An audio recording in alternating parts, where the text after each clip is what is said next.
Welcome to Patriotic Art Live with the Patriarch and Donald Kent. And Hey guys, how's today's everybody? theme Yeah. is white people things. How you doing, Donald? We missed you last week. Yeah, I apologize for missing some streams. Life happens, as you know, Yeah, of and course. sometimes there it is. So I'm oops, sorry, I'm getting an echo here. Anyway, I'm back and I'm ready to Yeah, rock. So this week's awesome. theme is white people things. This is a so let's say hello to people in the chat. Splattercat just arrived here. Great to have you. Please share the link if you can. So what are white people things, Patriarch? Give us a White bit. people things. Well, we was mentioning earlier off Mm-hmm. stream that it seems to become a sort of a cultural buzzword or Mm-hmm. term, Yeah. and white people things that white people tend to do. Yeah. You know, yes, things that we're kind of renowned for. So it could be Yeah. a number of things, but I guess the stereotypes are often true, aren't they? Um, Yeah, we were talking about like when we discussed this topic of white people things. For me, it's a positive, kind of a meme, if you will. Like, people in our culture will post maybe a GIF or a clip or a picture, a meme of something of just white people doing white people things, and it gives us all kind of a little bit of a heartwarming moment where, like, for example, the theme that I'm drawing here is some people saving a drowning deer. Like, why? Like, that's white people things right there. Like, there's all kinds of videos out there of people doing these kinds of heroic deeds. Um, yeah, of course, our enemies will do something, will show something like that and kind of say it with a derogatory tone or something of that nature. And I honestly, mhm. I kind of laugh at that. I think to me that's sort of silly. I don't take it to heart. You know what I'm saying? But Splattercat's already on top of it. Things like exploring, building, inventing. Yeah. So Yeah, that's yeah, what are your thoughts on exactly. Well, we've obviously come from different angles. I asked the community in the Patriotic Arts community some thoughts, and some of it? Hmm. the initial thoughts I had was exploring, Yeah. mountaineering. Uh, sort of high, what would you call it? High adventure. Thrill seeking, adventure type sports, Okay. extreme sports, Yeah. Yeah. mountaineering, climbing heights, real exploration type things. Yeah. I think. We had a few festivals earlier, Oh yeah. There you go. and so my idea is I want to. I'm quite liking doing landscapes lately, anyway, and Mm-hmm. so I'm looking to do a scene of people trekking and Mm, finding sort of a peak mm, on the mountains.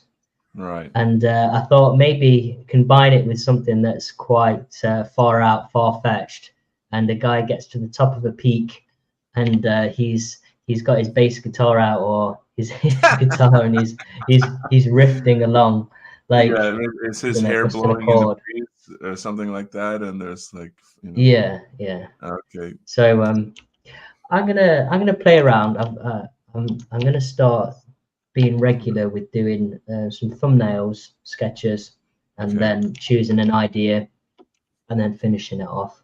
But I'm gonna go down the extreme sports route Okay. on some frosty peaks, and then maybe Ah, just an amalgamation of a few different things from guitarist, sort of doing some chords as he gets to the height of the mountain, wow. and then some wing suit divers as well. Maybe would be nice.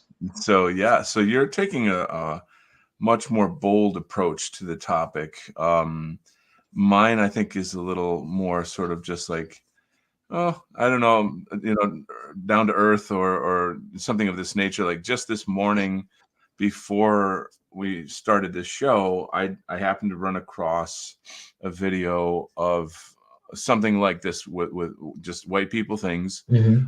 The video starts off. There's I don't know where this is, but essentially it's in a polar region, and a Yeah. polar bear comes to this guy's cabin, and the polar bear somehow found a tin can, and he licked it to try to get some food out, but Oh because of the wow. freezing weather, his tongue got stuck to the can. So the poor polar bear finds this guy's cabin, and he's gently, or she is gently sort of like essentially calling for help. I mean, I don't how does a polar bear know to do that? That to me alone is kind of amazing that it is seeking help. Yeah. But such stories are not uncommon, actually. And anyway, so the guy is tries to remove it. Of course, it doesn't come off. Um, it's a whole situation. So what does he do? He gets his buddies in on a helicopter. They tranquilize the thing. They transport it to some kind of a medical facility. I mean, this is going way over the top, and then of course they remove it. It's little injured, so whatever they do, whatever they have to help it. And Hmm. while the polar bear is still knocked out, they return it to the ice or wherever it lives, but they surround it with all this fish that they got, so that it's got Okay. something to eat, and it's just such a charming little story. I figure like not all my art has to be, like so angry and bold and severe and all these things. It's sometimes just something simple, showing basic compassion like that. Yeah. Yeah. I think Sure. it really is a testament to our people, and it brings to mind a clip I saw. I think this might have been on TED Talks, actually. I saw it several years ago. There was a man from India who did a talk about what's different about white people and other people in the world. Pretty fascinating, right? I mean, that's obviously something I would want to, hear about. And Hmm. long story short, he's saying, okay, so like, I grew up in India. Of course, I grew up in a time where Britain had, influence. I speak English, the whole history of that. And I often wondered, like, what is it that's different about the British or white people in general from my own people? If you walk around India, you're going to see a lot of poverty, a lot of crime, a lot of suffering. But then you have, white people will come along and, uh, you know, donate money or set up hospitals or orphanages or this or that or that, and on and on. Yeah. And it's like, why are these foreigners doing this, but my own people are not doing this? What's the difference here? Anyway, so Yeah. I mean. he goes on to, he has some kind of big study that demonstrates that white people, according to his research, they view resources differently than specifically Indians, but people of color in general. Like Okay. someone from India would say, like, why should I stop to help this person, even just for a minute, even just to smile to them on the street, because it's wasting my resources, my time, my energy, whatever Hmm. it is. And he's saying essentially white people seem to have essentially more compassion, more like a kind of social intelligence, if you will. Um, I was Yeah. pretty impressed to hear that from an Indian. You know what I'm saying? Yeah. I think that's definitely a standout trait. It's been a blessing of ours, but also a curse in the sense that I think Oh yeah, in yeah. modern times now, I think it's been taken advantage of and Oh, exploited to forget a it. certain Yeah, extent. it's sort of Yeah. sociopathic. That was, what do they call that? Pathological altruism. I think you Yeah. might have heard that phrase before. Hmm. Um, yeah, that's a whole other topic. But I suppose that's a big can of worms right there. But like that's a Yeah. lot I to know. think through. But Okay. anyway, Yeah, but so I think it's a good route that you're going down. yeah, And it's nice too that we're both taking completely different angles on this, because obviously we're showing off both sides of, I guess, white people, whiteness. Just hello to saying hello to Mayfair Carpenter, hello, and Repair Shop. How's things going, guys? So yeah, we're renowned for doing certain things, and exploration, inventing, pushing things to the limits, I think, right. are some of our greatest strengths. But Deferring gratification a lot of the time, yeah. for the. But you know that invention and math and these things, those are white supremacists, right? You know that? Well, yeah, I know that. Well, just if you were to just look at the hardcore facts and names, over the past 100 years alone, you will see that there just are a lot of Caucasian peoples that have contributed to a lot of the technologies. So I mean, sure. It is what it is. Facts are facts. I've had this thought that what if, and I think this would horrify some people, but what if white people collectively kept all of our sciences, inventions, medicine to ourselves, and we didn't share it with the world? Where would the world be today? And or like if we were to just suddenly kick out all non-whites from all of our universities, and just say, okay, you've taken whatever we created, but from here on out, we're, everything else is just ours. You guys are on your own. You know what I'm saying? Like, I think in many cases, a lot of these countries would essentially revert backwards to the state they were in before whites came in contact with them. And I also feel that it's actually in our interest, in our survival interest, to do that. That if we don't do that, we're really just giving our resources, our sciences, we're giving all of our things away to people who will use it against us. For example, the Chinese military, they pour, oh God, maybe 1,000 times much more money into genetic warfare design than the United States does. And I mean, chemical warfare, genetic warfare. This is the time that we're in. They didn't invent that, but they took our invention and they're using it against us, as they are, airplanes, cars, missiles. We invented all that stuff, and now our inventions are being used against us. So that's what I'm saying.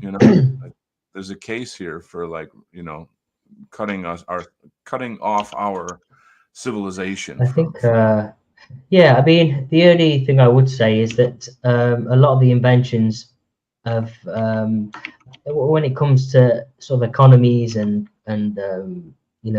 trade and things like that, I guess there's always been people that have been looking to sell this stuff too, and then there's in naturally foreign nations. So I think it's it's one of them. Where's the line? And sure.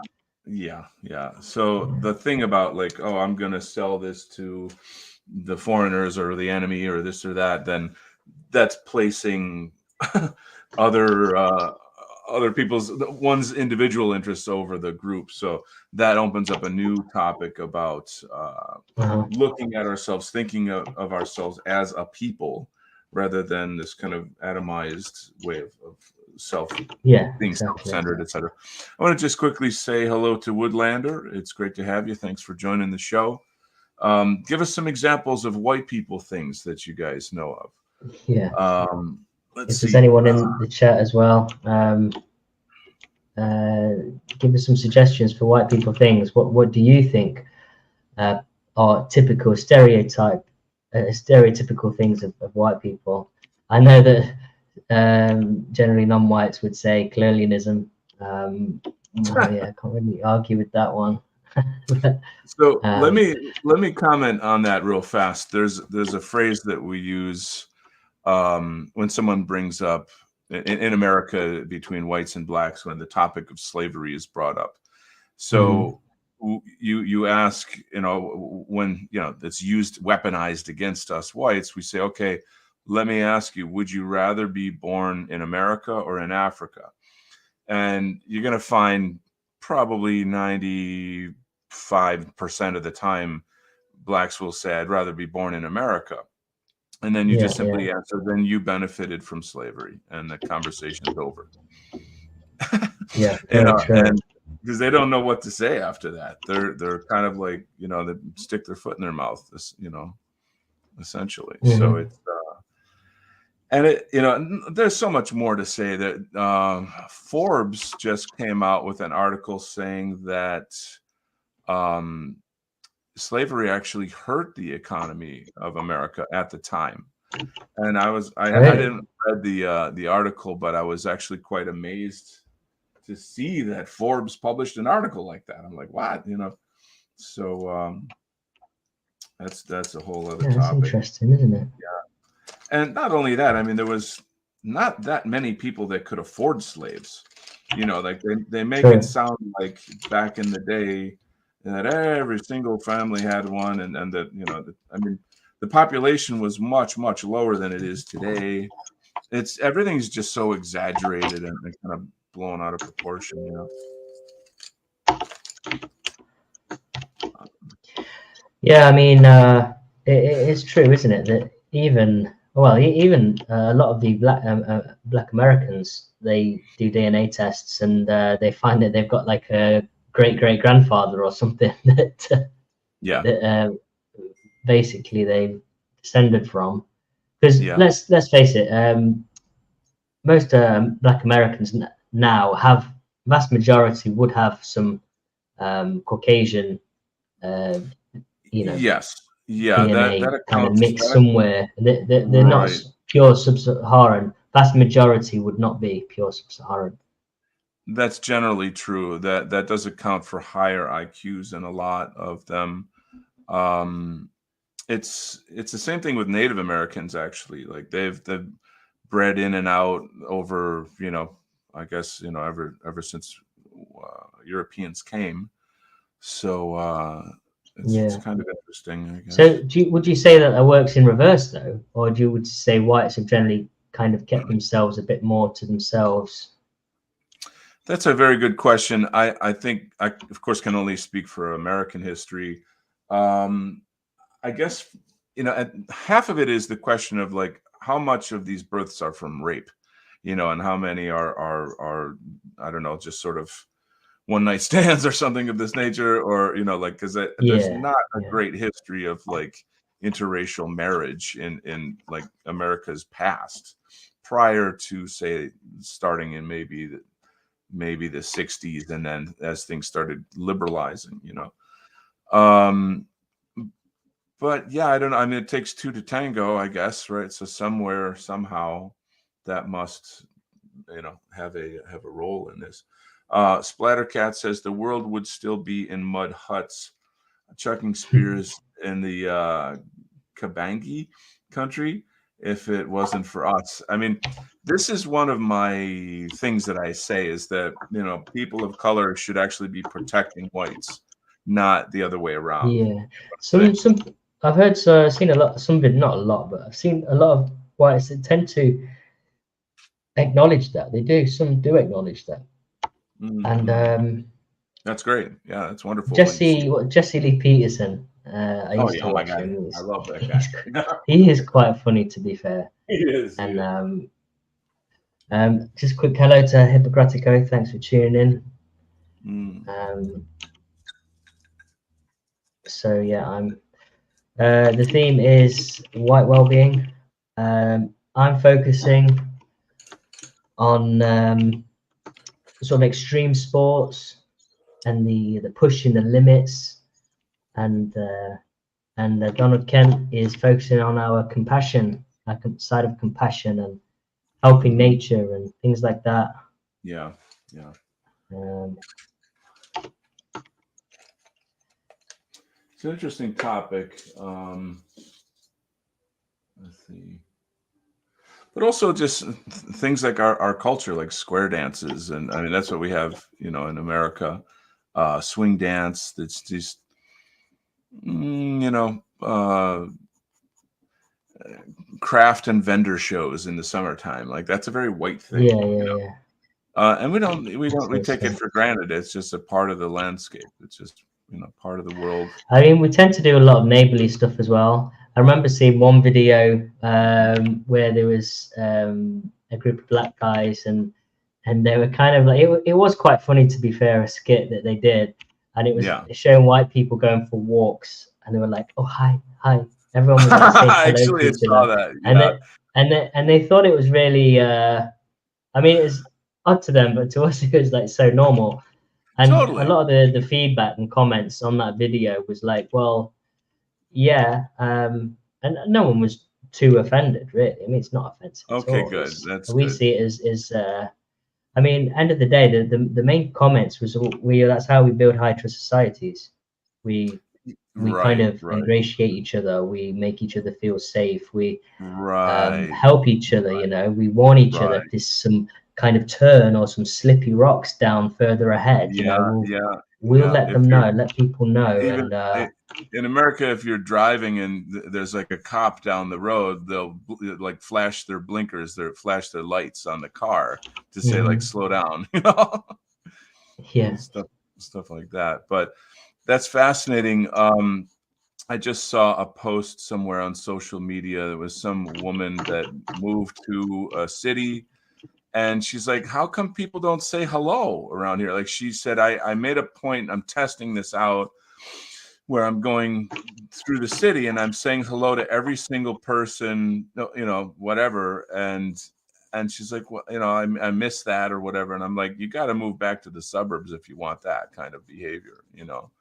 It's almost rude not to in some cases. Like where I live, there's more affluent suburbs, and they're more. These people don't interact with other cultures. They're homogenous. They're in that sense. So when you walk down the street and you can see them smiling at you as they're coming, then it'd be rude not to say hello. Yeah, Uh, yeah. so, and I like that. I miss that. Yeah, it's a We'll thing. move on to this one. So just to explain on my screen, the first idea is a general trek. People walking to a massive high peak, and that could be. I've been picturing a sort of a snowy expedition, um, quite frosty. It's winter still here in where I'm at in Romania, and in the UK it's really cold. This is a bit of a fun one. I wanted to combine I mean, white people love the guitars generally, don't they? We do love guitar music, and when we hear them chords going, there's something. Right. I think if there's a sound or some kind of Yeah. frequency of sound, that's it's them strings that resonate with our kind of soul DNA, isn't it? Yeah. And it Sure. gets us going Sure. fired up. String And instruments. Yeah. so basically, we've got here on this high peak, one of the highest mountains in the area, looking down. The guy decides to take his bass and sub, portable batteries, of course, and Good. he's doing some riffs. Why not? Sweet. Yeah, man. White And people things. You know what I'm talking about? white people things, yeah, That's just so crazy funny. stuff. And Yeah. then In America, skydivers. we even have like Southerner things. People in the South, that are like super patriotic and like do all these crazy, funny things. There's all kinds of Yeah. funny viral videos of them. Like there's one famous one that became really popular during the Trump uh, era, where it was some kind of like a hurricane tornado situation where they get a lot of tornadoes down in the South. And Okay. there's this white dude with like really long hair, and he's standing out in the street holding an American flag, like against the wind, and then they've got like Leonard Skinner guitar solo, Freebird in the background. It's just super funny, stuff like that. There's interesting comments in the chat here. Let me welcome my friend from Spain here. Carlo is here. It's great to see you again. He's saying treating animals well, having pets, caring for nature and the environment. That's total white people things. Definitely. I want to welcome London Babe. I don't know that you've ever been on my channel before, and I'm really happy to have you here. So she's saying hello to our friends in the chat, and she's talking about non-whites wanting to be white. And this brings up an interesting topic because I've had this discussion with a lot of people, and we're kind of coming to a conclusion that a lot of the anti-white hatred is actually rooted in jealousy. Now, what are your thoughts on that? Yeah, I think there's a definite envy there, and I think it's evident in also, for example, the black community. They seem to be chasing our past history and almost trying to reclaim it. And it's like they're walking in our shadow. And I'm sure there's a lot of African history. Sure. Yeah. Well, I mean, I don't know too much about it, to be honest, but I think because whites generally built the old world up until this point now, where globalism is kind of overtaking, and we've contributed a lot. And like you said before, it is being kind of used against us, our kind of gifts and creations into the world. And so I think because we are the ancestors of the people that contributed so much and built up this this kind of world from ancient Greece to today, today, and all the empires really are kind of, we are the offspring of those people, generally speaking. Sure. And and I think, to be honest, even the globalists were probably the largest threat to their kind of power structure that they've got going off now. Yeah. And I think that's why we're kind of on the chopping block. And if I can add to that, one of the things that I read about globalism is that they prefer Asians to be the global, I don't know what's the word, like the dominant global population, because in their words, they are the most subservient. They follow orders. And like, I mean, I know a lot about Asians, and just in terms of my living overseas and my studies, etc. And that's true of Japanese and Korean, but not so much of Chinese and Thai and Cambodian. I mean, it's a pretty broad, it's just interesting how even in Asia, like, for example, the Filipinos are kind of like the Mexicans of Asia. They just have they're more hot-blooded. They have a different kind of culture. And I really genuinely think that kind of evolving in hot and cold weather really plays a huge role in the evolution of a culture. But anyway, I'm just kind of throwing out some comments here to what you're saying. Yeah, no, I agree. It's definitely, and I think when they look at the achievements of, I mean, there are some cultures which, like you say, a lot of the Chinese, and they've achieved a lot. A lot of the Arabs, they went on a rampage throughout Europe and almost conquered it. Go ahead. I just think I think a lot of it's indoctrination as well. The Marxist ideologies, hugely, hugely. Turned people against whites. Big time. Yeah, that's a big thing. So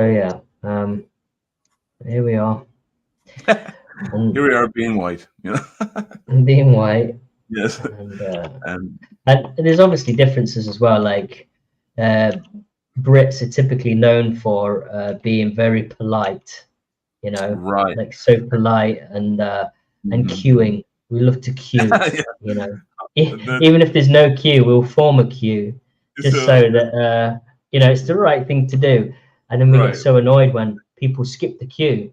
Ah, It's like, that's what are you doing? terribly rude, isn't it? So Woodlander wrote that timekeeping, queuing, delaying gratification. That those are Okay. the queuing thing I find fascinating. But what I'm interested in is, and I'd like to hear your thoughts on this and the people in the chat. Like, do people who grow up or are born on islands, you know, does their culture evolve different from people who say are on the mainland? You know what I mean? So, what's the difference between, like, I assume that islands in some way are they kind of force people together. They're more cloistered in some regard. Mhm. There's something about the ocean around you that compels you to, you know, travel on the water and be like shipbuilding cultures and this kind of thing. What are your thoughts on that? It just seems to me like there needs to be more cohesion. People have to be more polite. You know what I'm saying? In order to survive better and progress as a society. Do you think that makes any sense? Yeah, yeah, for sure. Because I mean, your choices. I think there's two elements to it. Because I think our natural impulses are embedded into us, but it's the environment which helps to extract the tendencies. So, you know, we have a lot of the natural impulses ingrained into us, Yeah. but the environment is the thing which helps to trigger them, the frequency of them, if that makes sense. So, like you Okay. say, if we're in the city, um, you Oh, know, we okay. like to drink, for example. We do like to drink. We like to kind of push things to the limits, and No, that's why really? our shortcomings are, you know, like a lot. We can fall into degeneracy quite quickly and easily. Oh, okay. That's partly being human, I guess. Um, Mm-mm-mm. so yeah, city life, for example, change our culture um, Yeah. compared to living in a village where you know, you're forced to consider your neighbor more often because you have Right. to help each Yeah. other in order to you know, to, for example, living in Romania has been an experience. Like Oh, I'm sure, man. the That's people cool. that work the land and rely on it, on the land, you know, take it in turns to help each other. You know, one week in the summer, for example, it's that time of yield. They'll help each other do their cornfield, corn patch, Oh, and then they'll okay. help Yeah. the other neighbor, and so on, and then exchange cheese or milk or Hmm. and obviously they, you know, their lifestyles differ a lot Yeah. because of their dependency on certain things. Okay. So yeah, I Yeah. mean that amplified over a period of time, of course. Um, Right. Interesting. I think space exploration is a big white people thing. Like yeah, brilliant, that's a brilliant. massive thing, and I'm actually kind of regretting I didn't do some. Everything I do is very comic booky and sci-fi, so I feel like I should get away from that a little bit. You know, Yeah. do Well, something. I've got a one thing left, one board left to do, so I'm gonna probably do something space related for that one. So Up. thanks for the idea, Donald. I'll put your Okay, name on there you go. Inspired by that. Donald Kent. But yeah, that's quite fascinating. I write, or I should say, I post a lot about UFOs and stuff, but people don't respond much because they're just unfamiliar with the topic. It's still, I Yeah, think, yeah, yeah. kind of odd for most people, but it's a subject I'm interested in. UFOs and stuff. I mean, it is definitely interesting. Mm-mm. I mean, it's. Do you think we've had contact then? Oh my God, yeah, like massively. Like, I mean, for You sounded millennia. like your eyes lit up then. Well, I've I'll just give you the story. So my I'm dating myself a little bit here, but my son is 18, and when he was Uh-huh. born, as a new dad, you spend a lot of time kind of sitting around holding your baby and doing dad stuff, And I'm sitting in front of my computer, just kind of rocking him and stuff. And I'm looking at the computer. I'm thinking, anything I want to know is inside this box. Like you like, what do you want to know? And I thought about it, and I thought, I've always wanted to know if UFOs are real. Oh boy! So like then I've been on that rabbit hole ever since. So like for a good 18 years, I've been researching this, and it turns Okay. out that there's massive amounts of information about it. And also the internet today is much more censored than it was 18 years ago on such topics. Really? So you can't find as much good content on the topic today that you could. And I don't want to turn this show into the UFO show or whatever, but it's quite. Here's the one thing I'll tell you that I think is interesting. So I recently discovered that there's an app you can download, and I got it, that it basically shows video and audio testimony Okay. of UFO sightings around the world.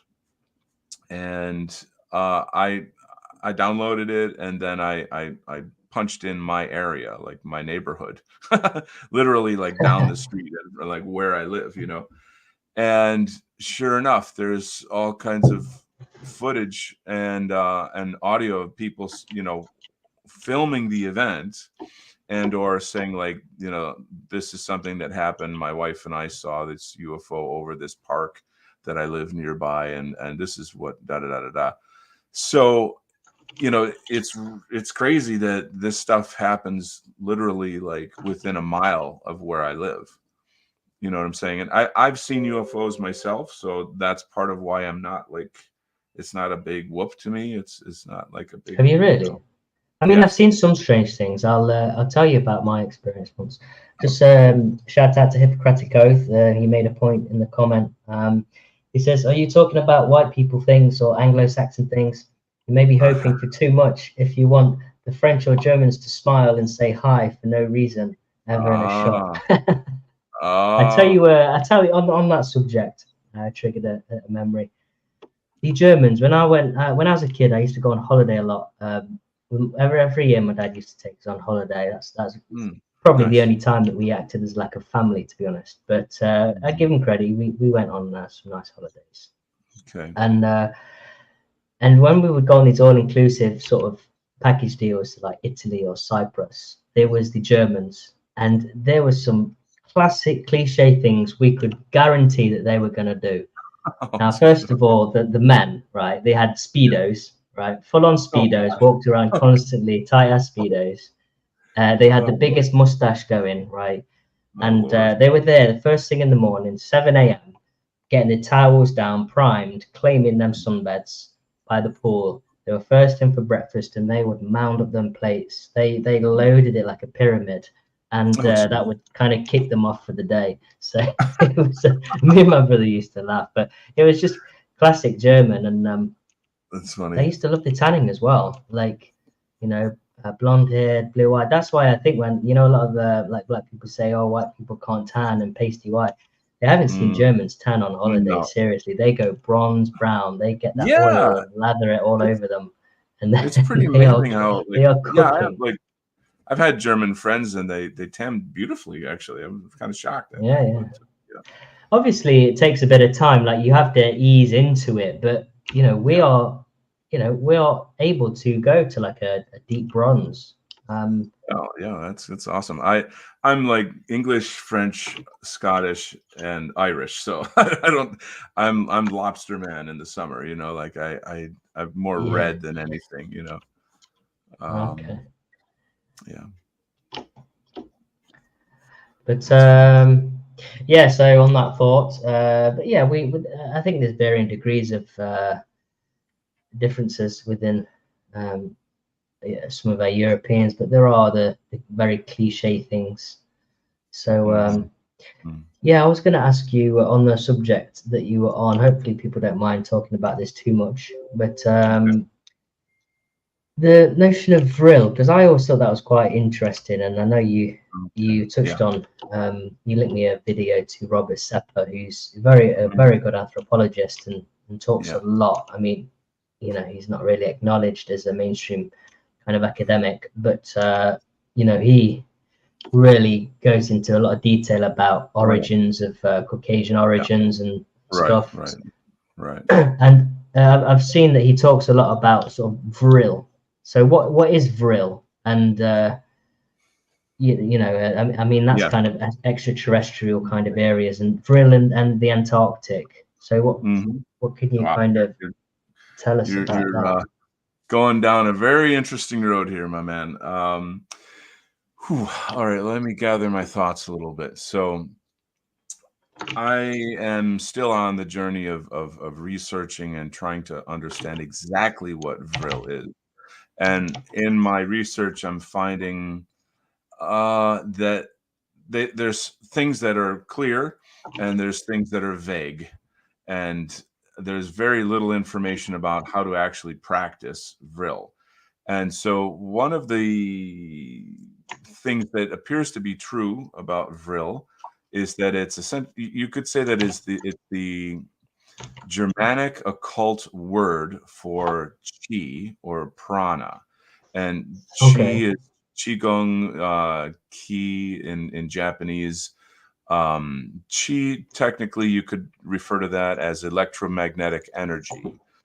That's not enough, though. That's like the scientific word. I would say I rather bioelectric energy or biomagnetic electric energy. So it's the catch word for it is life force. Okay.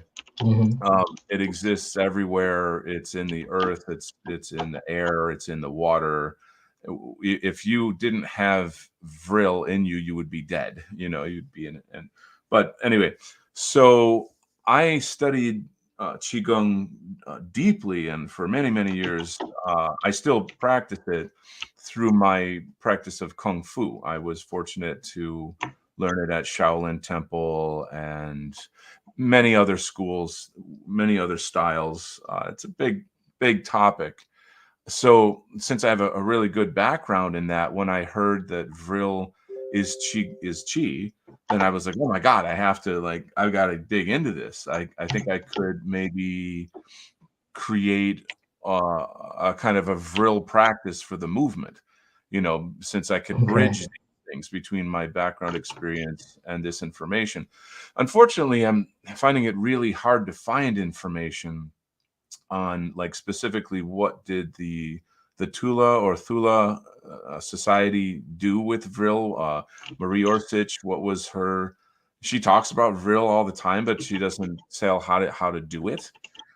There's this I'm quite sure there's a lot of documentation that is secret that's kept, when the US, let's say, invaded Germany, they took a lot of that. I'm sure the Russians took a lot of those documents.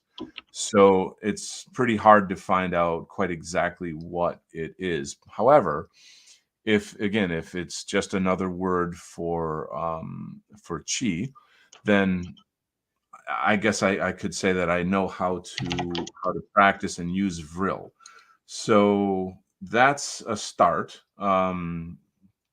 What can be done with this bioelectric energy?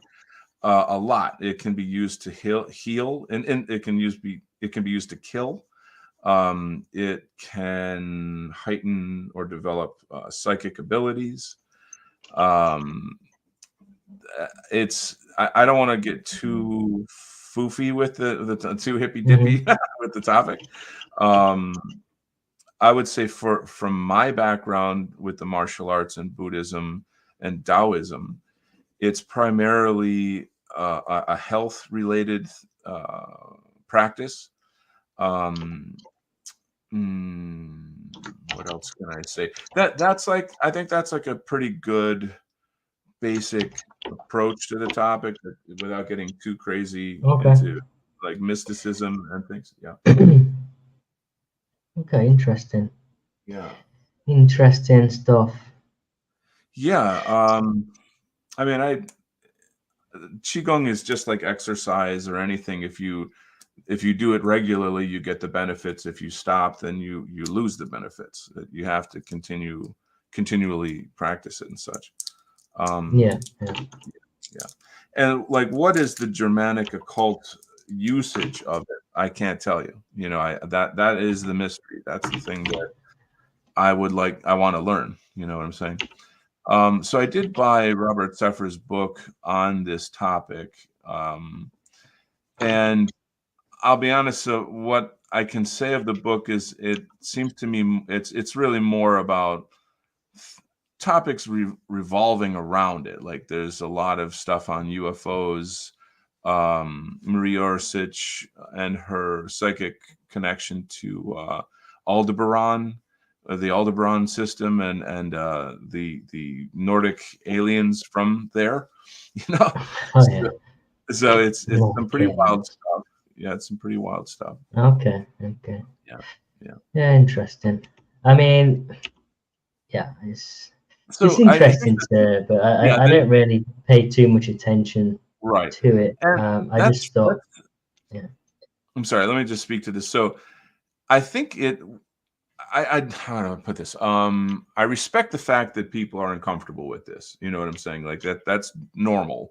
What I do want to urge people to do is to question, you know, if Hitler had UFOs and the Tula Society and Marie Orsich and all this, then doesn't that make you want to know why? You see what I'm saying here? Like I'm sure it, yeah, you know, definitely. yeah, yeah. I see So what you're it's saying. yeah, If he did, yeah. I just at the moment it doesn't seem like a um, the way where we are in society, the Mhm. problems we face. It doesn't Yeah. seem like a subject that is too relevant right now. Um, Mhm.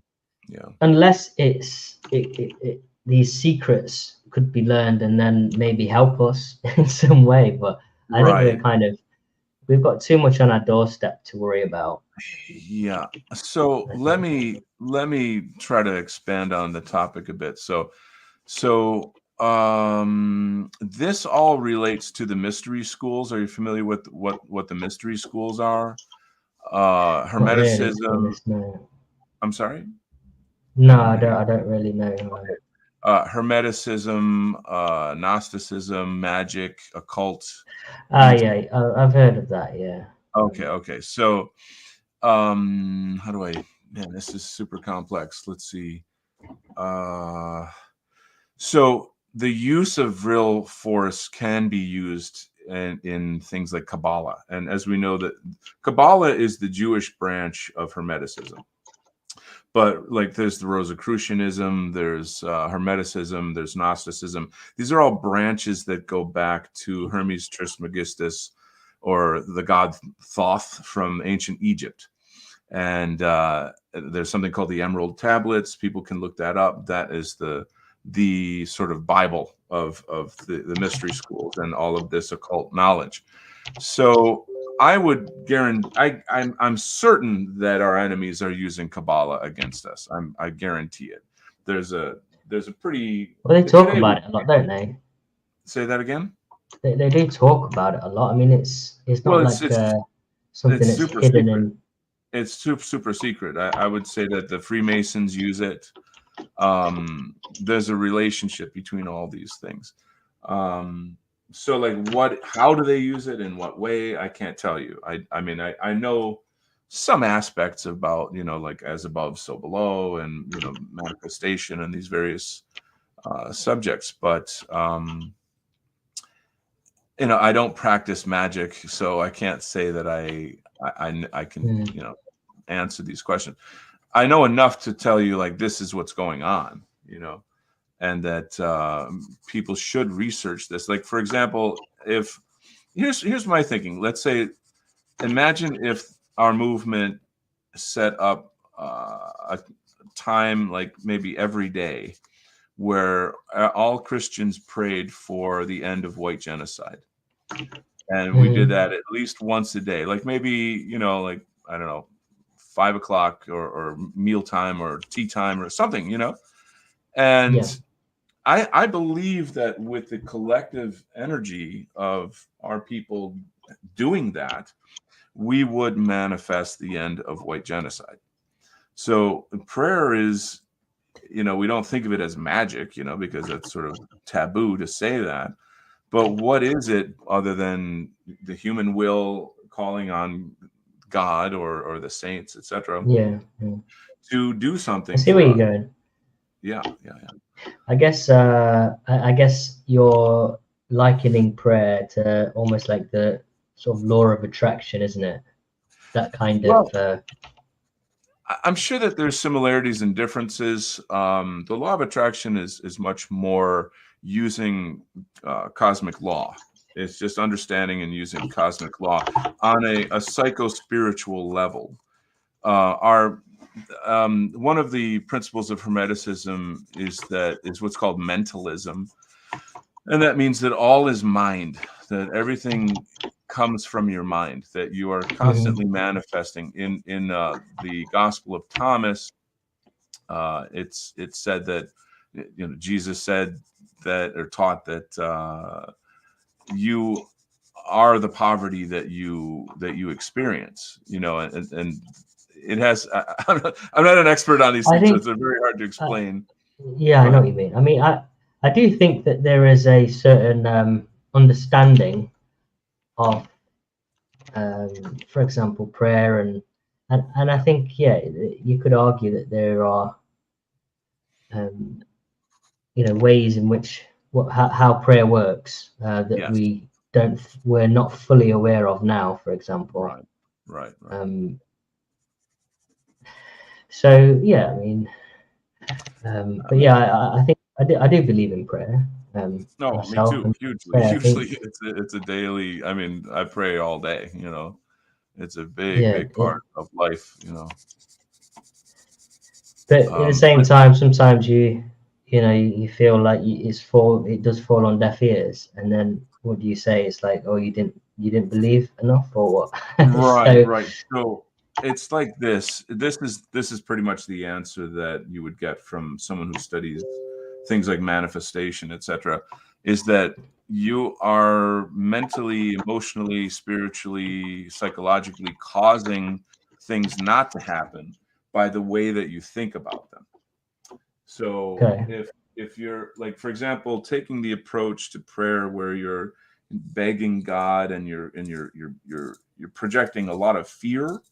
Fear is the opposite of faith. It's like anti-faith. It's in a sense saying, like, I don't believe that you're going to give this to me, God. So I'm begging and begging. I'm so scared. And so you're causing cosmic law to work against you. You know, but the hard part is, it's like, okay, if you're in some kind of deep trouble and you're justifiably scared, how do you emotionally, psychologically create the feeling of faith, I guess, the feeling of confidence that, oh, this thing's going to work out fine? You know, you see what I'm saying? And then there's the law of karma, which is, you know, essentially cause and effect and condition. That's all that is. It's really very scientific. It's not, you know, it's regardless of the fact that it's like a word from Sanskrit. You don't have to see it as like this hippy dippy thing. It's just a cause and effect, you know. That's what it is. But if this person's karma is such, you know, as such, or whatever it might be, then they created the result that they're going to get. And so, like, if you live a life of crime and you pray not to get arrested, you see where I'm going with that? Like, you're contradicting your own wishes. You see? Yeah. That makes sense. You have to line your. Well, that's part of belief, isn't it? Belief is it's not just. But belief is rooted in action. I think that's what a lot of people don't understand. Like, if someone was to say they're, you know, they're a Christian or whatever, but they don't live like a Christian, right? And they don't pray. They don't follow the general laws, and you don't Mm. you know, you lie, you cheat, you Yeah. drink yourself stupid, Yeah. constantly disrespecting people, and things Right. like that. You know, we know the things, the do's and don'ts, right? But Sure. if you're supposed to, you're called to a life of righteousness and, you know, seeking purity, how much do you believe if you don't, if your actions don't back it up? So, you know, the Mm. general idea is, you know, if you have your actions show your faith, and it's the Ah, two are kind of interchangeable. that's beautiful. That's interesting. That's really beautiful. There's some kind of a very natural flow between those two things, and as you put it, you know, your actions show your faith. My mother was very, very, very close to God, and I kid you not, like she was in another zone. She needed something. She just said, "Okay, Lord, you know, whatever, whatever," and bingo, it would appear. And Right. my family, we would look at that and just shake our heads, like, "How do you do that?" You know, like that's so beautiful and wonderful. And Hmm. it's something that I'm trying to impress on my son a lot. Is like, remember how Grandma was, and how she had her faith in God was, I would say, childlike, in the sense of, like, it was Hmm. absolutely pure. And I believe it was the purity of it that Well, allowed this kind of thing to happen, I guess. What are your thoughts? well, I was just going to point something else that you said in you said about childlike faith, and that's pretty much what Christ says. He says, you know, you can't really enter into the kingdom of heaven unless Hmm. you have, I'm paraphrasing, but Yeah. you have a childlike faith. You know, you have Hmm. to believe like a child, um, Right. and it Right. is that blind faith. It is that naivety, that Yes. unwavering Yeah. um, But element. purity. Where I mean, Yeah. yeah, I mean, and there's element of fathership as well. And I was thinking today, because we've got a niece, and she's always kind of very happy and bubbly, and I just think, what is it that the children have that us as Ah. adults struggle with to have that? Yeah. And Yeah. I realize that, to be honest, they're not wise to the world. They're not Yeah. bogged down by all of Right.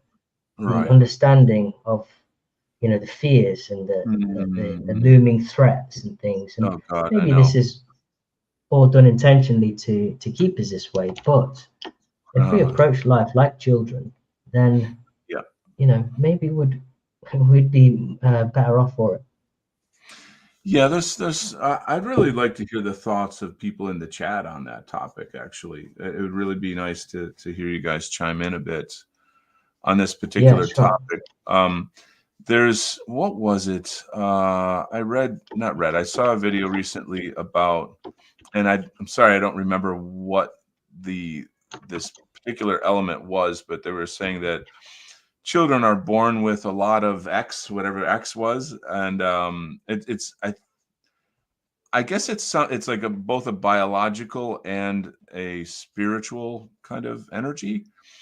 And then Mm, as you get older, you gradually lose it. And then when you're, quite old and, sort of ready to pass on, you may not have any of it left. But right. the thing to do, though, is to retain childlike innocence throughout your Mm, life. So in the arts, they say, in art education, for example, they say that all children are born artists. They just unlearn it as they grow older.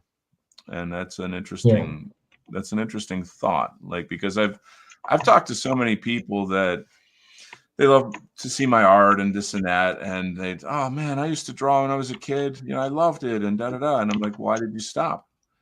Well, I don't know, whatever. And I have one good friend who is actually getting back into it, Luke Mason, who people who know me Okay. and my content would know Luke Mason. He's getting back into drawing. He doesn't really need my help, but like I'm kind of, you know, not coaching him, just giving him good bits of advice here and there. And he's bringing it all back, and it's so beautiful. So it's just hang on to your soul. You know what I mean? Hang on to your soul. Don't let life crush you. Yeah, and I'd say for a lot of, I mean, what are we trying to do by getting drunk? But to go back to that careless, carefree time, not careless, carefree time, where all our inhibitions are gone and we're just silly and happy. Yeah, I think a lot of it's escapism. Another comment in the chat. And a Greek, or from Hippocratic Oath again, and a Greek war gets more power from the number of participants. So the London Olympics had a ceremony to Apollonian to bring about the C-19 crisis. That's very interesting, actually. Did you ever see that, the Olympics NHS ceremony? I mean, this was pre-COVID, and it was literally like it looked like a ritual. It was quite demonic, Oh, it's and horrible. there was all these nurses, and then there was the viruses, and the same kind of COVID-esque type Yeah. symbol was used. And I mean, it's amazing, really, Yeah. Well, how like let me speak to similar it that. was to You know, what transpired. so it's believed and it's said that in Satanism that in order for Satanists to get away with what they do, and this is how they get around the law of karma, is they have to tell you what they're going to do. And if you don't resist, if you don't rebel against what Wow. it is that they're telling you they're going to do to you, then they go ahead and do it. And there's sort of Yeah.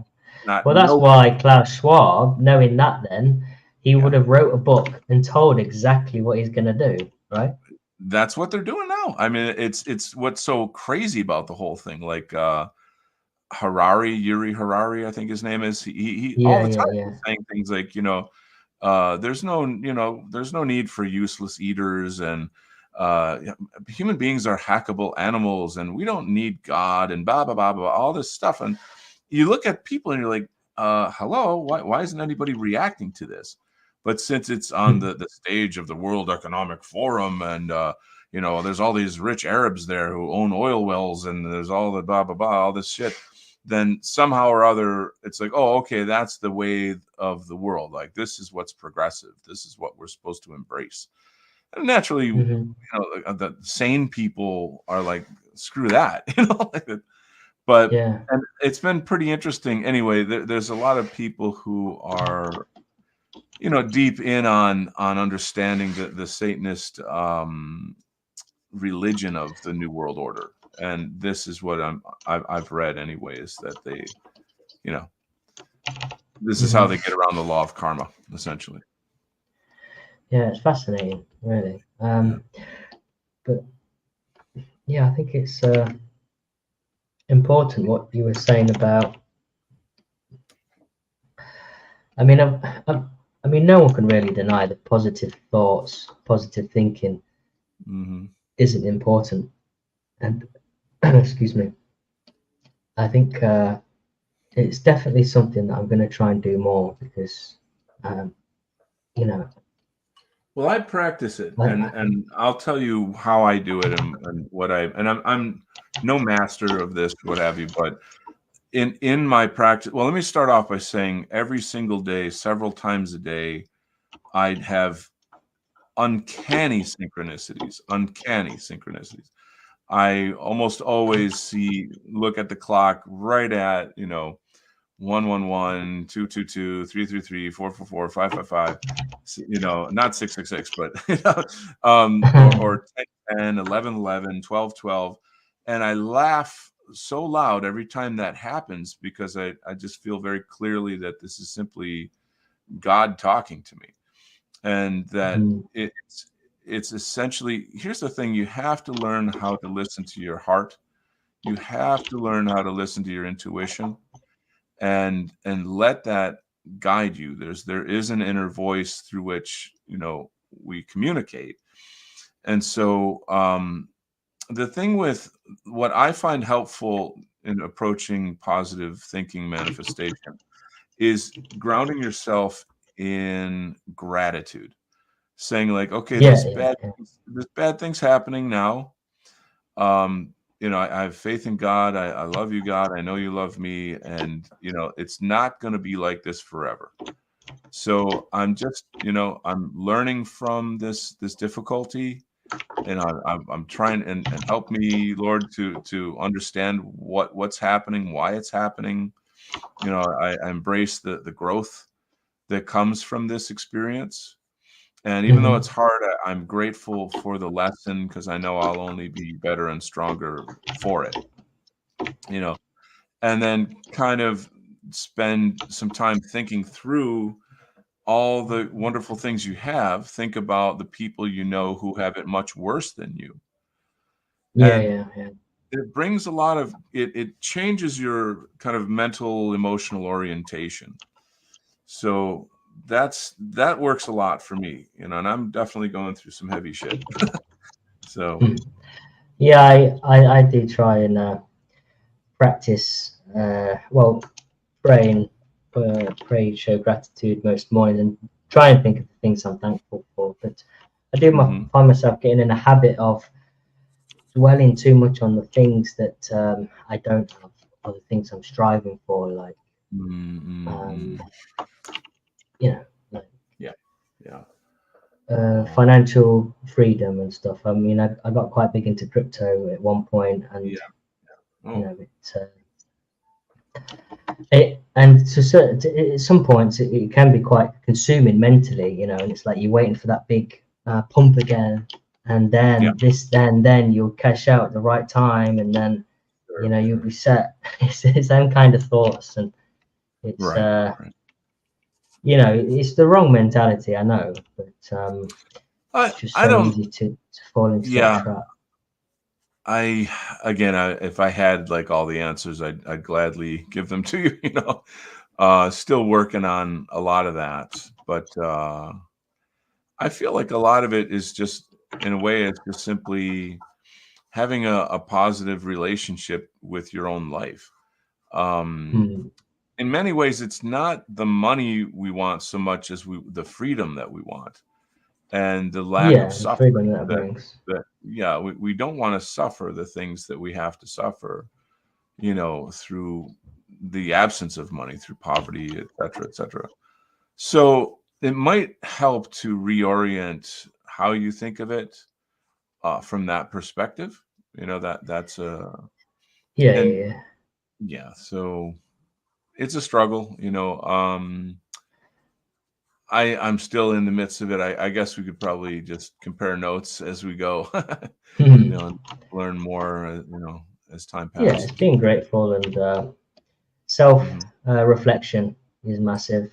Oh, that's massive. It's so Yeah, easy to kind of always think things are other people's fault, and yeah, blame them right. uh, I for struggle with that a lot. I feel like that's one of the key questions of our movement is how can, like, there's that sense of like, I'm not in control of other people, but I'm in control of my reaction to them. You know what I'm saying?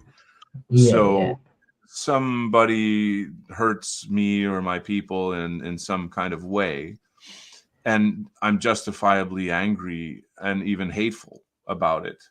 But then I hmm recognize that that's actually just hurting me more, and it's like, even if it's not racial or something, and you have an experience in life where someone is manipulating you, hurting you, pushing your buttons, da da da. It's not until you kind of let go, to some extent, that you become free of it. And by let go, I don't mean this kind of like, I'm just going to ignore my feelings or ignore the situation. Uh, you obviously have to stand up for yourself. You have to know how to interact with narcissists, with sociopaths, and have ways in which you strategies in which you can talk to these people, whereby you are maintaining your space, your center, and not allowing hmm them to abuse you and use you. But the very, very, very beginning of all that is having a kind of a emotional distance and recognizing that, only I am in control of my own reactions to these things. It's pretty hard for people just to Yeah, get yeah. there, just to start there. Well, I Yeah. think I mean in the community sometimes there's a lot of fallouts and rifts, and I just want to talk to Hmm. this because it all links into what we've been talking about with Mm. regards to how we shape our thoughts and Hmm. if you kind of go into that sort of manifesting things with your beliefs and your positive frame of mind and everything, Yeah. Yeah. um, then touching on the subject of labels and the whole thing with um, rifts with the movement like no white guilt and all of this Sure. and then say Right. for example have people fraction and move off and then the problem I have is labels when people bracket each other in to belonging to this group or that group and then Okay. he uses these labels and no you can't use those labels because you're part of that group. I Right. think that Oh that's yeah. when they're the true divisions, aren't they? They're the divisions when you start to see internally each other as Mm. kind of Mm. separate entity because they aren't on board with certain sort of doctrines Right. or thought processes, Right. and A that lot of essentially policing. shapes the movement, doesn't it? It shapes the It fractions, and these fractal it splits can. occur, and Yeah.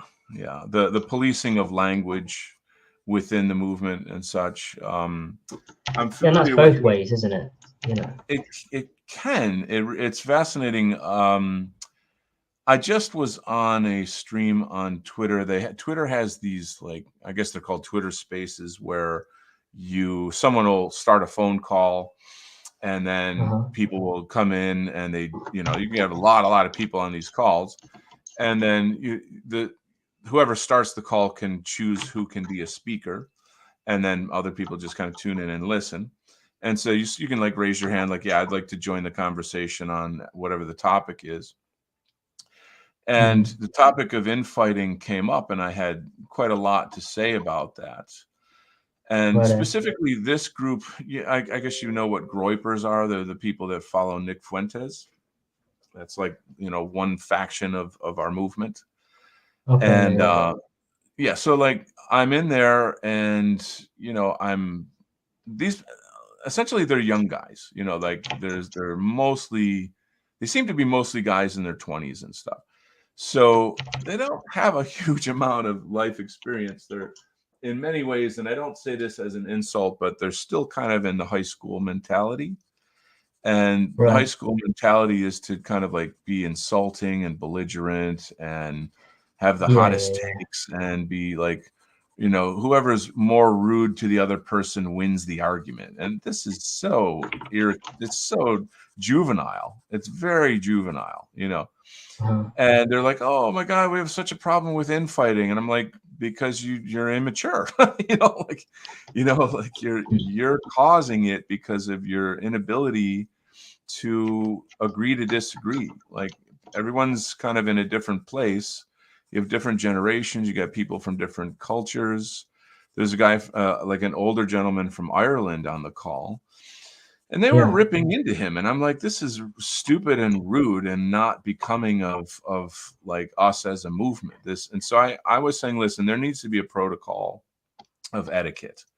Like if you identify, okay, these people are in the movement, we have the same enemy, we have the same struggle, the same cause. Uh-huh.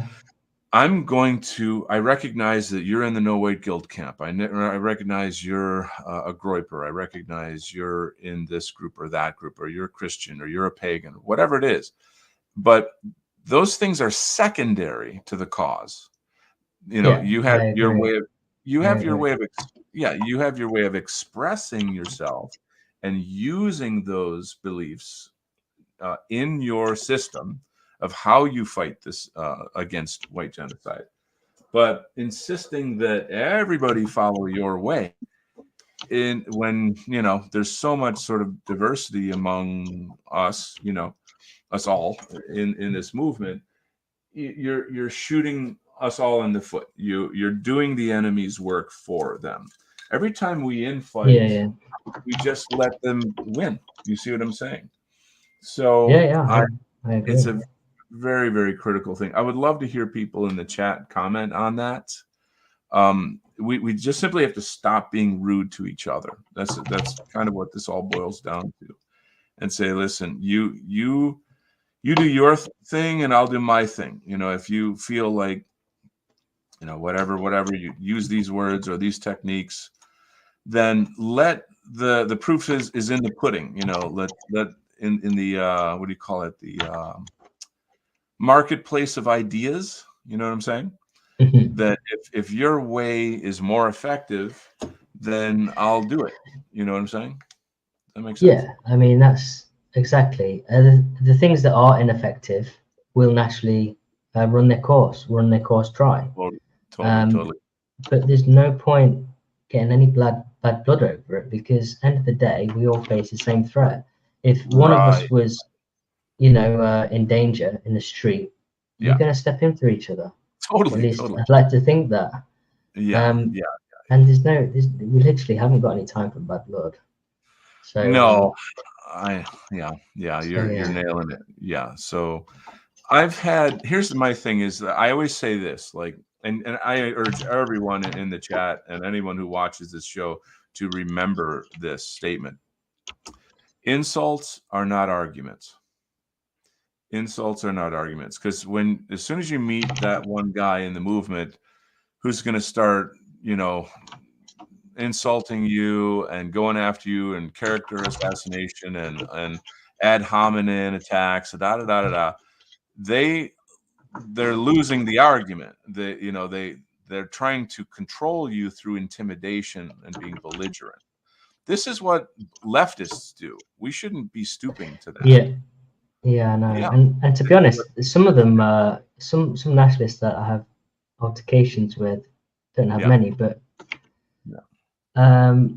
they definitely feel like it's sort of a leftist mentality.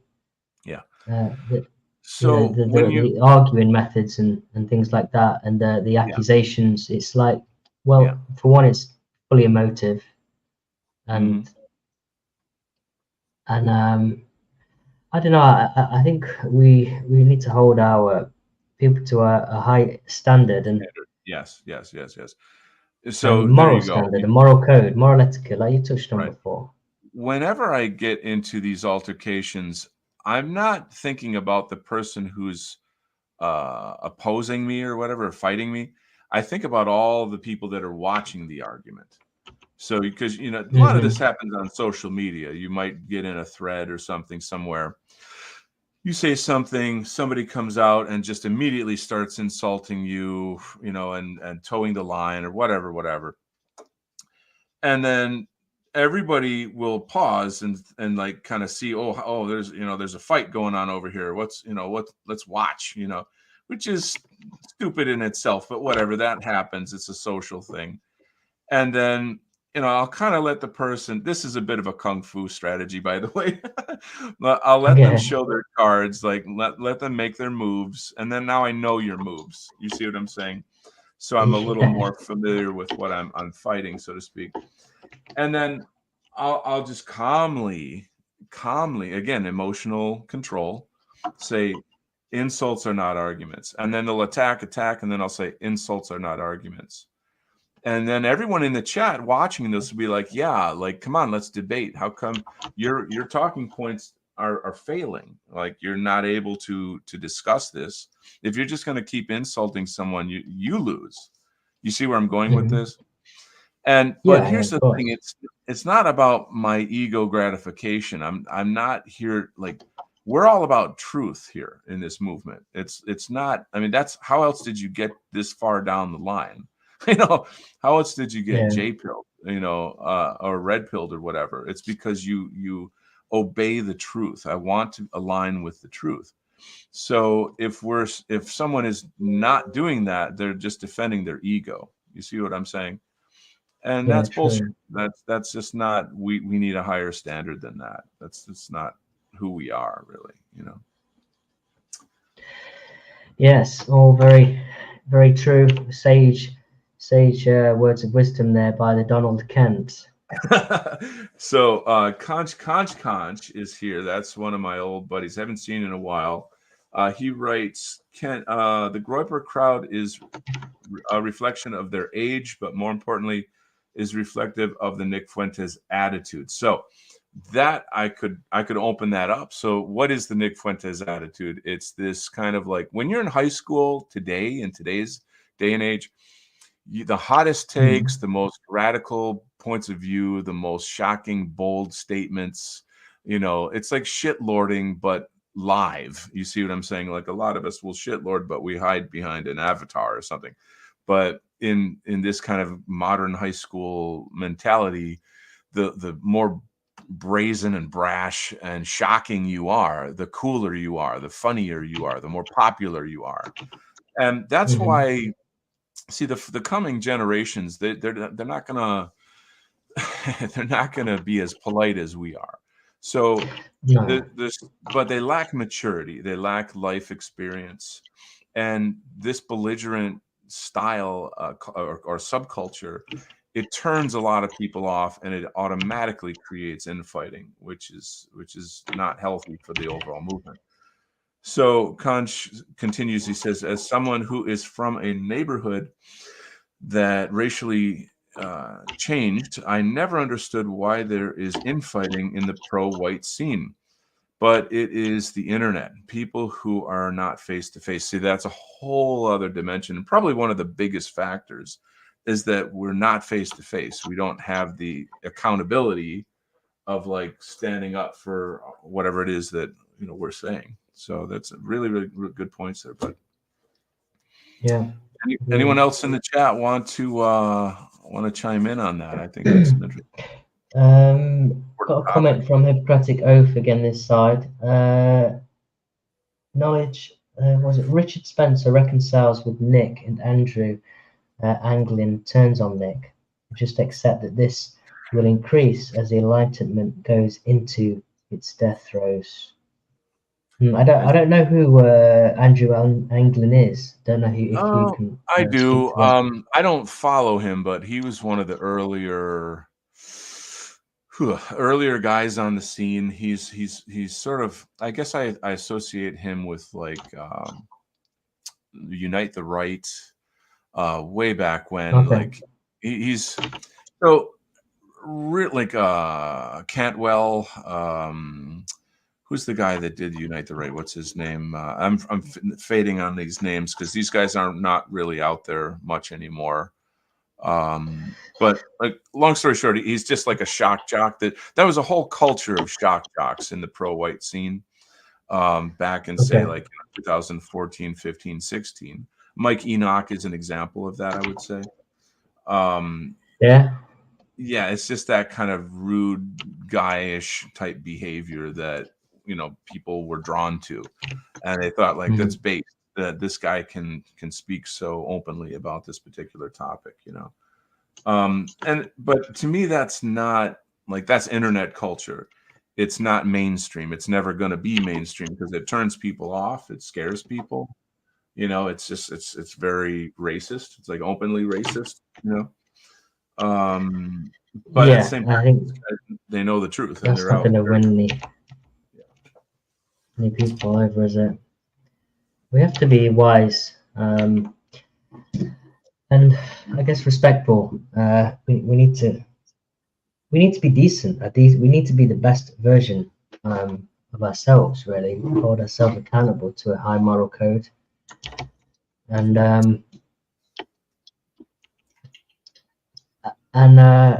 kind of be blameless, which is hard because another thing I was going to talk about is the likes of Sam Melia, who's been found guilty by the jury, and I mean the level of corruption and injustice in the British courts is really sad. Horrible. Very horrible. And draconian.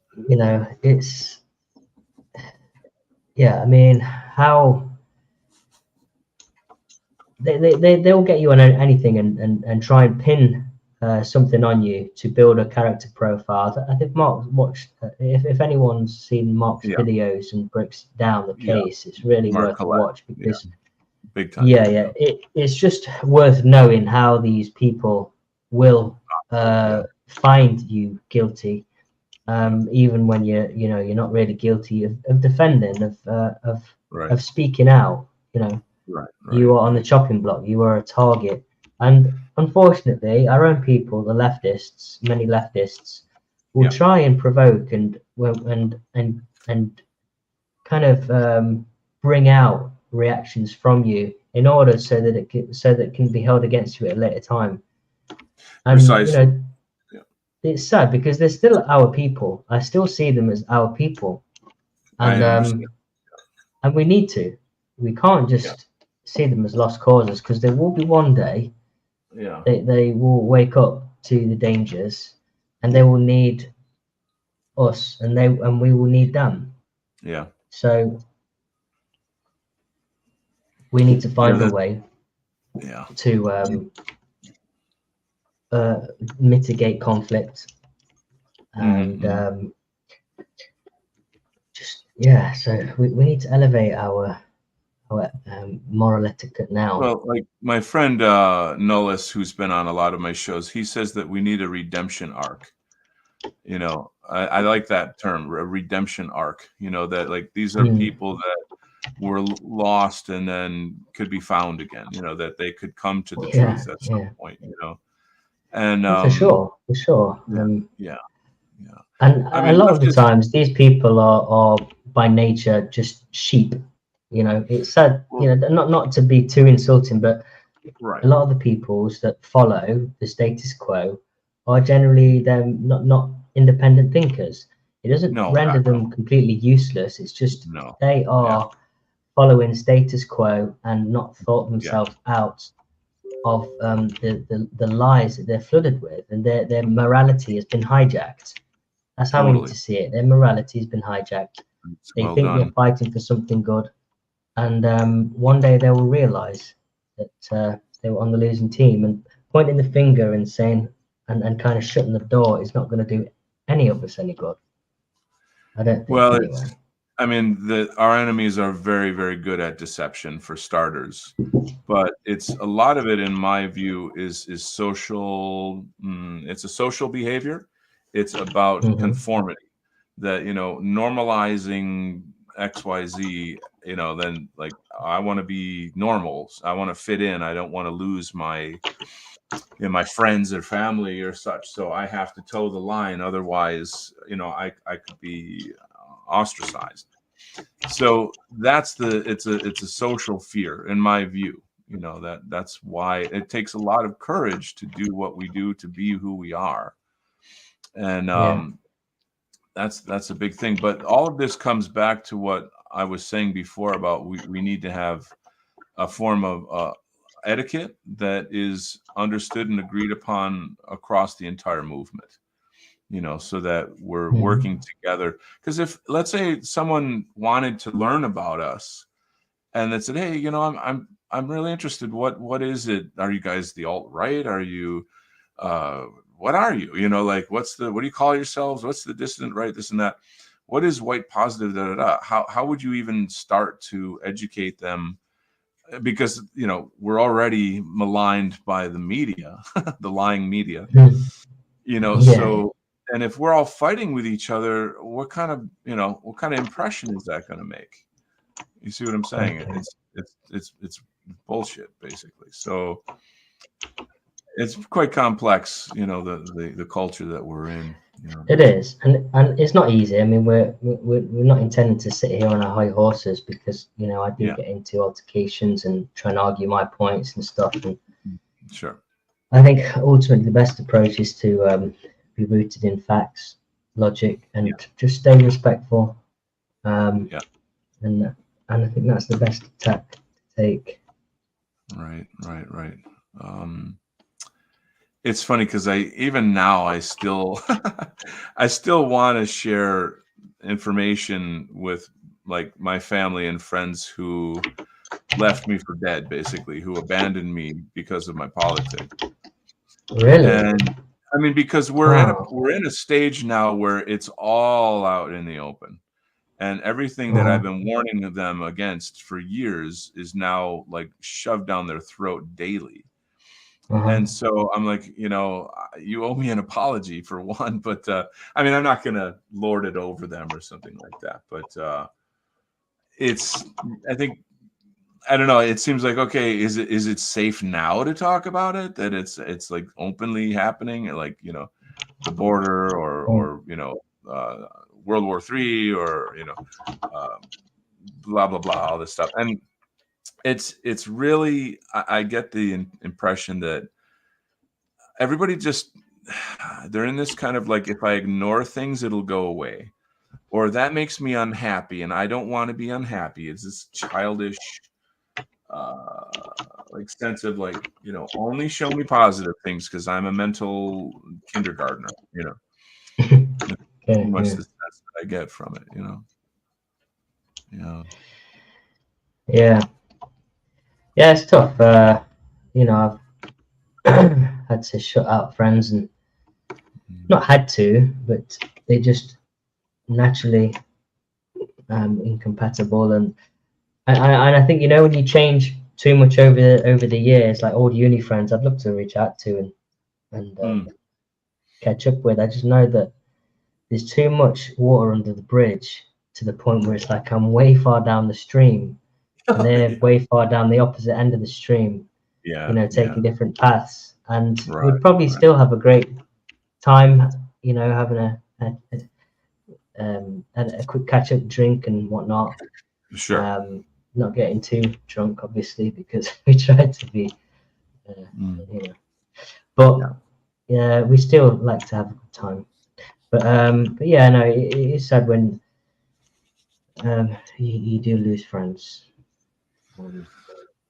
Yeah. But there's people I hold on to as well. Like, I think that I try and, I mean, there are some people that have been in left wing circles and feel torn between, and know that they're what the left wing tend to be like in terms of kind of savage, vicious, liars. Right. And generally, people on the right wing do have more of a moral compass. I mean, Oh God, even the ones that don't follow a particular religious kind of ideal, that they tend to be innately more moral. I agree. And that's, so. Yeah. So since I started looking for friends to spar kung fu with, I met a guy out on the club scene who, he does Wing Chun and karate, and he's really, really good. He's like a very good person to spar with because he's mature. You know what I'm saying? Like he knows how to control himself. He's got his head in the right place. But he's like a hardcore hipster. Like he's a very, very, very lefty hipster guy. Like to look at him, he's got that whole metrosexual style or this or that. And my approach is like, I don't know how to explain this, but like my right wing friends would be like, "What the hell are you doing hanging out with him?" Like they would. Sorry to interrupt. Can you just enlarge your screen, please? So I'm gonna get yours up on mine, so others can see. Okay. Yeah, there we are. Sorry, carry on. Didn't mean to interrupt there. Okay. No. So I thought, my God, if this guy knew who I really am, like he probably wouldn't talk to me. You know what I mean? Like I thought, just do not talk about politics. Yeah, like be very, very cautious. Hide your values to some extent. Like you can. And so when you're sparring with someone, it's pretty, you're really right in there. It's like, I feel like you don't know. There's a line from The Matrix: you don't truly know someone until you fight them, which I love. I think it's a funny line. But and I kind of think it's true. There's something deep, and anyway, I'll just say that. So we had a lot of time to talk and talk and talk. And though I'm very cautious, I'm kind of letting out little bits and little bits and little bits, and feeling out like how much can I share with this guy, and kind of feeling out his perspective. I pretty much already know, like, I mean, leftists are very predictable, like it's very canned. They have like a very canned, like, outlook on life. It's just, you know what I'm trying to say. Like they all follow the same, they dance to the same beat, so to speak. But I was surprised to see that this guy is smarter than that. I mean, he's like biracial, so he's not. I think people in his specific case are, I don't know, they're sensitive to racial stuff and identity and things. So I don't obviously go there or whatever, but he is smart enough at least to understand a lot of psychology. Like he grew up in New York City. So that's quite different. If you grow up in New York City, you have to have like street smarts. You know what I'm saying? Yeah. It's different. You really have street, to. Yeah, you got to be able to read people and know who's safe and who's not. You know what I'm saying? So, and me having lived in New York City, that was a kind of a bonding point for us, which was nice. But I don't know. I've discovered like it's been a really fun and enriching friendship. And I don't like. It's not like he doesn't talk about politics with me either. I don't look like a lefty, like I don't. I mean, I'm unique in my look or whatever, but I think it's come across to him like this guy is not one of us, sort of. You know what I'm saying? And there was even how do you look? Do I look? Like my style? Yeah, you got you the typical it's got your skin hair going on. No. Dungarees. Oh, so my face is covered with tattoos. No. No, God, no. I mean, I do have a very unique style. I stand out. Gosh, that is a tough question to sort of answer, but you like the sort of mustache with the twisty ends?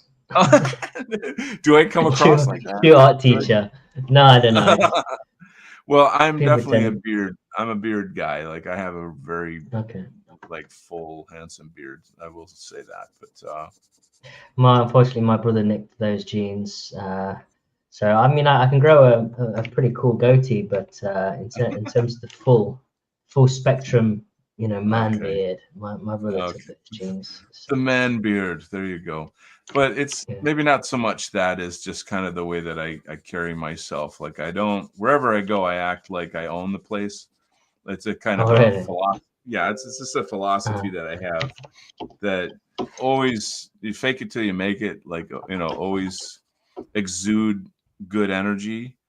And, especially if you're in the city and you're around people of color that you are potentially dangerous and such, they have a kind of like an animalian mind, and they're looking for weakness. They're like animals in that regard. Like if they see that you're not confident, then they'll do something. They'll hurt you. So you have to walk and talk and act in a way that like you own the place. You don't care. And then I mean, that's not like why I do it, but I think it's just one of the effects of that. I don't know why I'm talking about myself so much, but well, maybe well, I've been asking a lot about yourself. Yeah, we've got some. Christina's one of her best friends lives in New York, actually. So maybe we were potentially thinking of going out one year, but when the time's right, maybe we'll meet in real life, in IRL. Like I've always wanted to come to Mark Collette's event. I forget what it's called. It's doesn't he do like a yearly event? Yeah. I've been to everyone, I think, and the camps. I love the camps. They're so good. Like, and that's the thing, when you hear about what people say in the papers about us and the way that, like, for example, Hope Not Hate talk about us. Yeah. And then you come to these camps and you just meet the kind of the cream of the crop of our nation. You know, Yeah. just the real concerned people, the Right. family orientated, Yeah. just Yeah. decent, honest people that I know. can I see the know. writing on the wall, Right. and looking to build community. And That's simple stuff. and we do attract a decent crowd. I mean, and it's totally different to how Mark was. I mean, people don't realize that Yeah. he's he knows how to generate a decent community. He's Oh, made we're his so lucky. mistakes We're in the so lucky to past. have Mark. Mark is tremendous. We're so lucky to have him. I mean, it's just a Yeah, tremendous man. and Yeah. Um, what can I say? Oh, we kind of. Oh, but just the topic of like having a friend who is uh, kind of. I mean, I don't think that he would call himself a lefty. Like he's not like one of these weirdo Antifa type guys. Not at all. Hippocratic Oath says, "When an elf becomes an orc, there's no going back." Well, yeah, I mean, I think that's true in some cases. And have you heard Edward Dutton's talks on a lot of this stuff?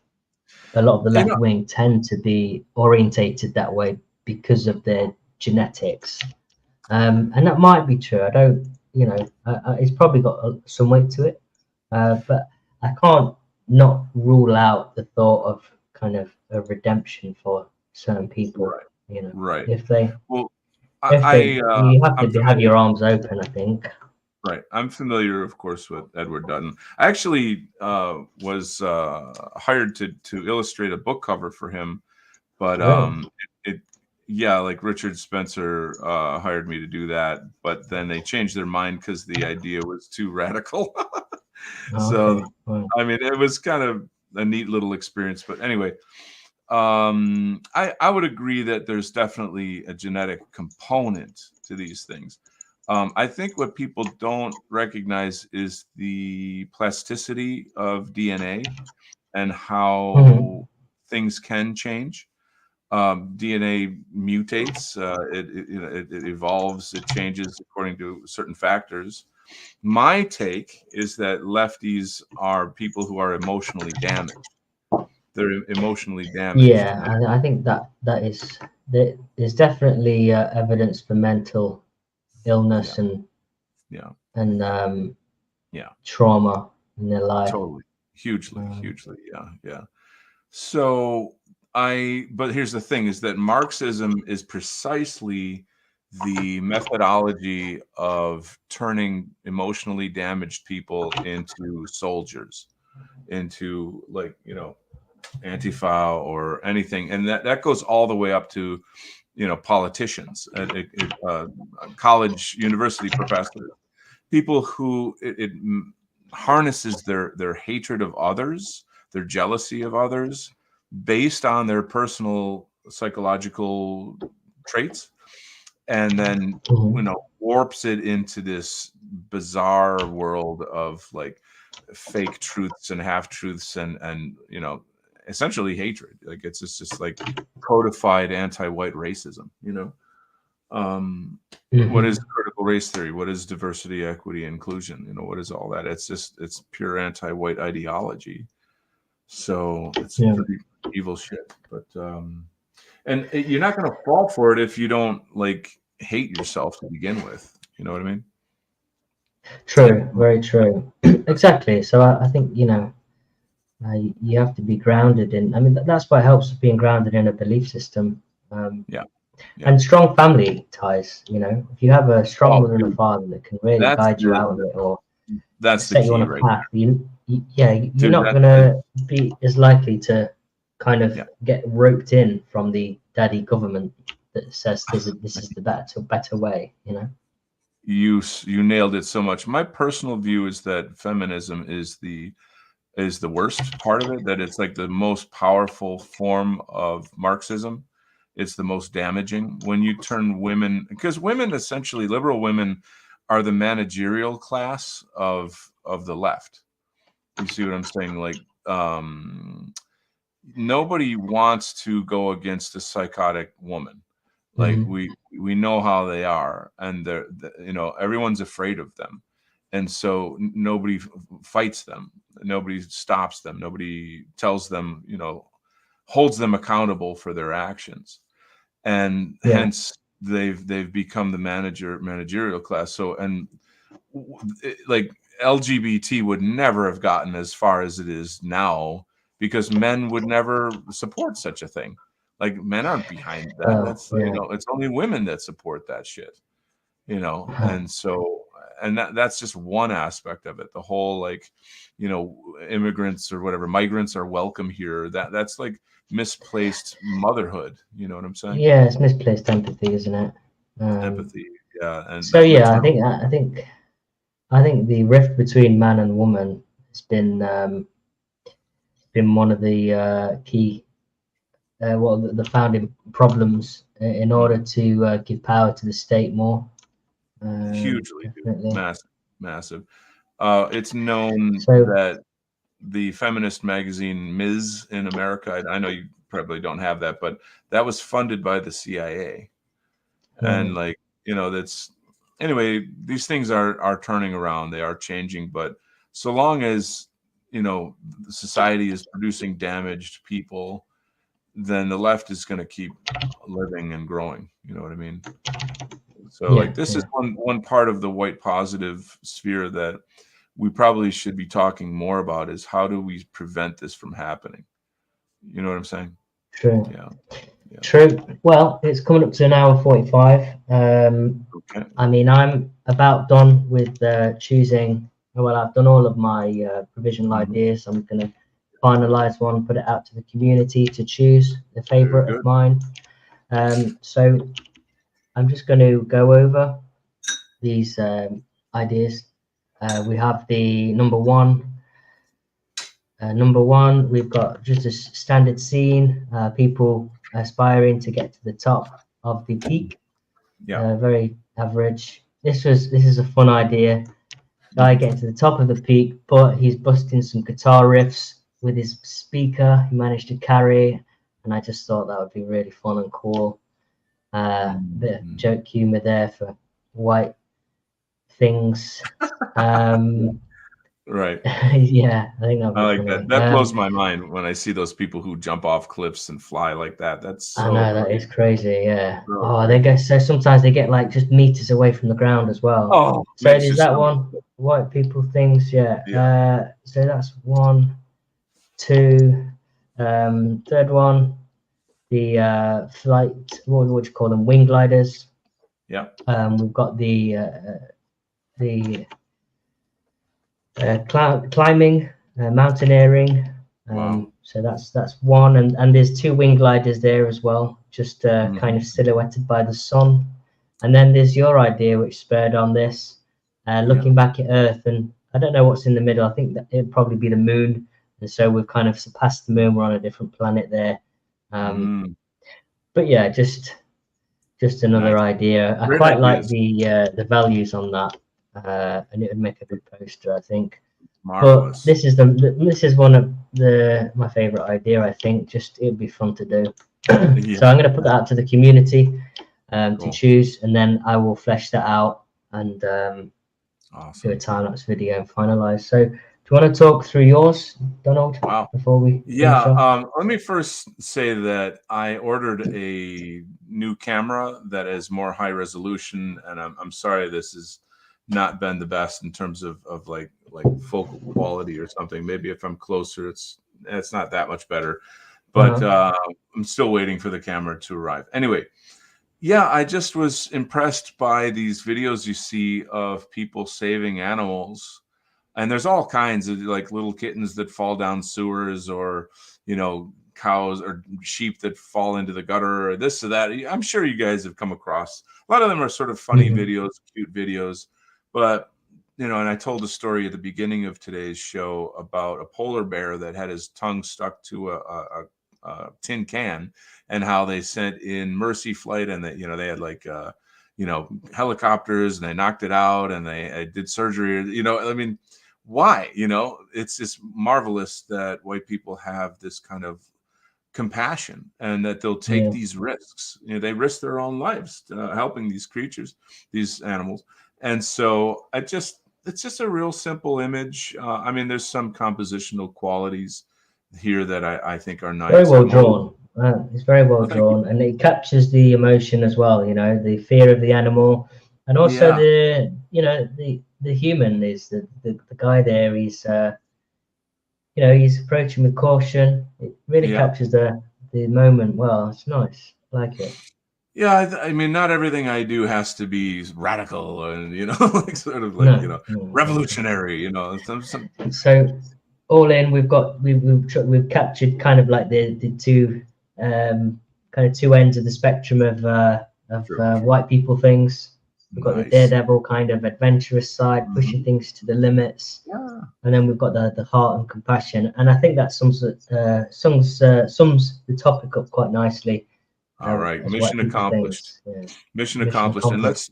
let's thank the people in the chat who contributed well to the show. We love interacting with you. We want more interaction. Feel free anytime to pop in, share your thoughts, and Yeah. always share the show, like the show, subscribe, all of that good stuff. Exactly. You can visit my website, it's kent-art.weebly.com. It's right on the homepage of my YouTube channel. You can get my book of art and poetry there as well, if you like. So, well, thank you so much for joining us, and we'll see you next week. Yeah, and also if you want to check out the Patriotic Arts community, the website patrioticarts.community, or if you're on Telegram, at Patriotic Arts for the archive stuff, and then Patriotic Arts community to join in the chats, and also feel free to get involved with these topics. Any creations you do, poems, graphic design, photography, whatever. Would love to show your work and some of the best selections, but if not all of them, on the following streams. So we're lucky to be a group effort. Absolutely. So it's yeah, a community. thanks for tuning in, guys, and good to have Donald back. Yeah, sorry. All right, God bless everyone. We'll see you. Bye-bye. Take care. Have a good night.